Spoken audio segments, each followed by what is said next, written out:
بہت بڑے پیمانے پہ کچھ وہ کرنے کی ضرورت نہیں ہے کہ آپ ایک مجلس مختص کریں اور اس میں لوگوں کو بٹھائیں اور پھر کھانے پینے کا انتظام کریں. جی نہیں, ہم 2 افراد بھی اگر گھر میں موجود ہیں تو ہم اس طریقے سے اپنی کیا نام ہے اللہ تعالیٰ کی حمد و ثنا بیان کر سکتے ہیں, اور الحمدللہ اس حساب سے ہم اللہ تعالیٰ کی حمد و ثنا بیان کریں گے اور پھر اپنے کام کا آغاز کریں گے. چاہے کوئی بھی کام ہو, چھوٹا ہو بڑا ہو, تو اس میں جب اللہ تعالیٰ کا نام آ جاتا ہے تو اس میں اللہ پاک خود بخود برکت شامل کر دیتا ہے. اس کے فضائل و برکات بھی تحاشا ہو جاتے ہیں جو میں بیان سے باہر ہے.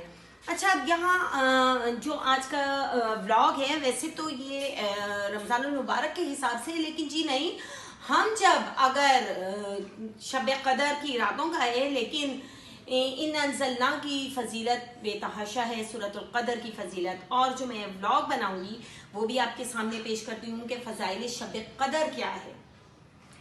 تو اس میں آ جاتا ہے کہ حضرت انس رضی اللہ تعالیٰ عنہ کہتے ہیں کہ ایک مرتبہ رمضان المبارک کا مہینہ آیا تو حضور پاک صلی اللہ علیہ وسلم نے فرمایا کہ تمہارے اوپر ایک مہینہ آیا ہے جس میں ایک رات ہے جو 1000 مہینوں سے افضل ہے. جو شخص اس رات سے محروم رہ گیا گویا وہ ساری ہی خیر سے محروم رہ گیا. اس کی بھلائی سے محروم نہیں رہتا مگر وہ شخص جو حقیقتاً محروم ہی ہے. حضرت عبادہ رضی اللہ تعالیٰ عنہ کہتے ہیں کہ نبی پاک صلی اللہ علیہ وسلم ایک مرتبہ کہتے ہیں کہ نبی پاک صلی اللہ علیہ وسلم اس لیے باہر تشریف لائے تاکہ ہمیں شب قدر کی اطلاع فرما دیں, مگر 2 مسلمانوں میں جھگڑا ہو رہا تھا. حضور پاک صلی اللہ علیہ وسلم نے ارشاد فرمایا کہ میں اس لیے آیا تھا کہ تمہیں شب قدر کی خبر دوں کہ کون سی رات شب قدر کی ہے, مگر فلاں شخصوں میں جھگڑا ہو رہا تھا جس کی وجہ سے ان کی تعین اٹھا لی گئی. یعنی جو اللہ تعالیٰ کی طرف سے آپ صلی اللہ علیہ وسلم کو حکم ملا تھا کہ میرے بندوں کو بتا دو کہ یہ شب قدر ہے, لیکن پھر جب وہ حضور پاک صلی اللہ علیہ وسلم اس جھگڑے کو سالو کرنے میں لگے تو اتنے میں پھر اللہ تعالیٰ نے وہ اس کی مدت جو ہے جو بھی اس کی ڈیٹ ہے وہ اٹھا لی. اور وہ کیا بعید کہ یہ اٹھا لینا اللہ کے علم میں بہتر ہے. لہٰذا اب اس رات کو 9ویں اور 7ویں اور 5ویں رات میں تلاش کرو. جی ہاں, 21, 23, 25, 27, 29 یہ 5 طاق راتیں ہیں جس میں ہمیں شب قدر کو تلاش کرنا ہے. حضرت عبادہ رضی اللہ تعالیٰ عنہ نے نبی کریم سے شب قدر کے بارے میں دریافت کیا تو آپ صلی اللہ علیہ وسلم نے ارشاد فرمایا کہ رمضان کے آخری عشرے کی طاق راتوں میں ہے 21, 23, 25, 27, 29 یا رمضان کی آخری رات میں جو شخص ایمان کے ساتھ ثواب کی نیت سے اس رات میں عبادت کرے اس کے پچھلے تمام گناہ معاف ہو جاتے ہیں. اس رات کی منجملہ اور علامتوں کے یہ ہے کہ وہ رات کھلی ہوئی چمکدار ہوتی ہے, صاف شفاف, نہ زیادہ گرم نہ زیادہ ٹھنڈی بلکہ معتدل. گویا اس میں انوار کی کثرت کی وجہ سے چاند کھلا ہوا ہے. سبحان اللہ. دیکھیں تھوڑے سینٹنس بتا دیے گئے ہیں. اس رات میں صبح تک آسمان کے ستارے شیاطین کو نہیں مارتے. نیز اس کی علامتوں میں سے یہ بھی ہے کہ اس کے بعد کی صبح کو آفتاب بغیر شعاع کے طلوع ہوتا ہے. ایسا بالکل ہموار ہے جیسا کہ 14ویں رات کا چاند. اللہ جل شانہ نے اس دن کے آفتاب کے طلوع کے وقت شیاطین کو اس کے ساتھ نکلنے سے روک دیا. بخلاف اور دنوں کے طلوع آفتاب کے وقت شیاطین کا اس جگہ ظہور ہوتا ہے. سبحان اللہ. اور شب قدر کی جو دعا ہے وہ بھی میں آپ کے سامنے پیش کر دیتی ہوں. اللہم انکا عفو کریم تحب العفو فاعف عنی یا غفور یا غفور یا غفور. اے اللہ بے شک تو معاف کرنے والا ہے اور پسند کرتا ہے معاف کرنے کو, بس معاف فرما دے مجھ کو بھی. سبحان اللہ. اور اسی طریقے سے آخری عشرے میں جو ہمیں زیادہ پڑھنا ہے وہ ہے اللہم اجرنی من النار. اللہم اجرنی من النار. اے اللہ میری حفاظت فرما دوزخ کی آگ سے. اے اللہ میری حفاظت فرما دوزخ کی آگ سے، سبحان اللہ، آمین ثم آمین۔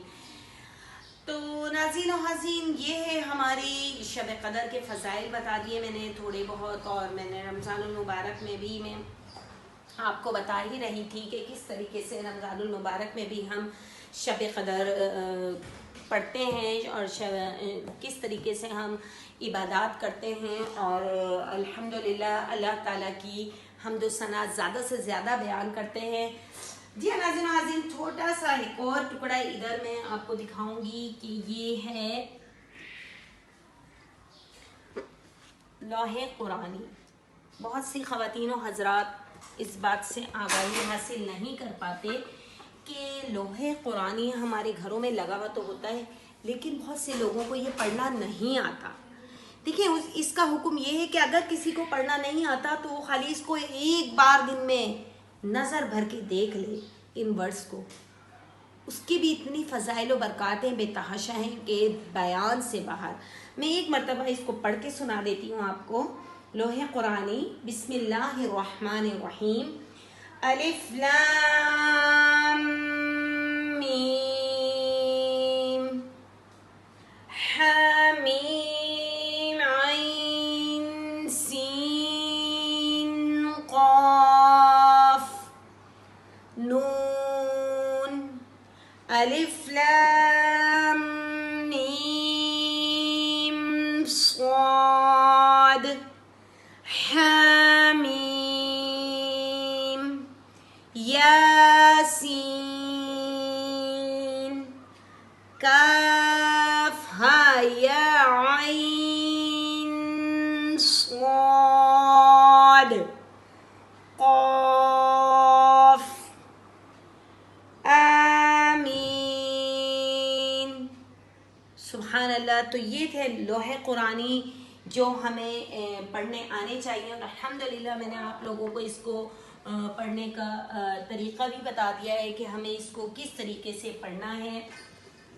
اور چونکہ یہ چھوٹا سا میرا پورشن ہے، اس میں نے اس کو رکھا ہوا ہے، الحمدللہ ہم لوگ روزانہ اس کی طرف دیکھتے نہیں ہیں، اس کو پڑھتے ہیں اور اللہ تعالیٰ سے خیر و عافیت کی دعا مانگتے ہیں، اللہ تعالیٰ سے شیطان مردود سے پناہ مانگتے ہیں۔ تو بس ناظرین و حاضرین، آج کا میرا ولاگ اسی چیز پر مشتمل تھا کہ میں کس طریقے سے آپ کو یہ بتانا تھا کہ ہم گھر کے گھریلو کام کرتے کرتے بھی زبان ہماری منہ بند ہوتا ہے تو ہم اللہ تعالیٰ کی حمد و ثنا کر سکتے ہیں، ایک چھوٹی سی قرآن کی تلاوت کر سکتے ہیں، کوئی سی بھی آپ سورت کی تلاوت کر لیں، ترجمہ آتا ہے وہ ترجمہ بھی زور سے باواز بلند پڑھ لیں، تاکہ اگر آپ کے آس پاس لوگ موجود ہیں تو ان کو اس چیز کی اویئرنیس ہو جائے کہ اس کا میننگ کیا ہے، اس کے میننگز کیا ہیں، اس آیت کا مطلب کیا ہے۔ تو یہ سب چھوٹی چھوٹی سی باتیں ہوتی ہیں جو الحمدللہ ہم لوگ ہماری زندگی بہت آسانی کے ساتھ گزر سکتی ہے انشاءاللہ تعالی۔ امید ہے آپ لوگوں کو آج کا ولاگ بہت پسند آئے گا۔ ناظرین و حاضرین، تھوڑی سی آپ سے ریکویسٹ ہے کہ پلیز پلیز پلیز میرے چینل کو لائک کریں، سبسکرائب کریں، شیئر کریں اور زیادہ سے زیادہ اس کو پھیلائیں۔